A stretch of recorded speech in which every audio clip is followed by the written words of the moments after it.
বলছেন যারা অন্তিম ব্যক্তি তাদের কাছে সমস্ত সুযোগ সুবিধা আমাদের পৌঁছাতে হবে এবং উনি বলছেন যে আমি গ্যারান্টি দিচ্ছি, মোদি যে গ্যারান্টি দিচ্ছেন এবং গ্যারান্টিরও গ্যারান্টি উনি দিচ্ছেন এবং যে কারণে আপনারা দেখেছেন যে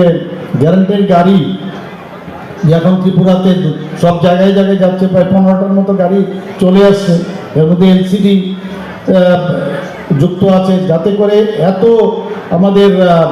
প্রকল্প এবং সে বেনিফিশিয়ারি স্কিমগুলো আছে। আমাদের সরকারের তরফ থেকে আমরা গত বছর প্রতি ঘরে সুশাসন শুরু করেছিলাম মাননীয় প্রধানমন্ত্রীর জন্মদিনে 17ই সেপ্টেম্বর, এবং সমাপন করেছিলাম আরেক প্রধানমন্ত্রী অটল বিহারী বাজপেয়ীর জন্মদিন গত বছর। সেটা আবার আমরা একই সাথে 15ই নভেম্বর, যেটা মাননীয় প্রধানমন্ত্রী যে গ্যারান্টির কথা বলছেন যে গাড়ি উনি পাঠিয়েছেন, এই সাথে আমরাও তুলছি। অর্থাৎ প্রতিটা মানুষ যাতে তার কোনো জায়গায় সে 100% যাতে তার সেই সুবিধাটা পায়, সেই দিশায়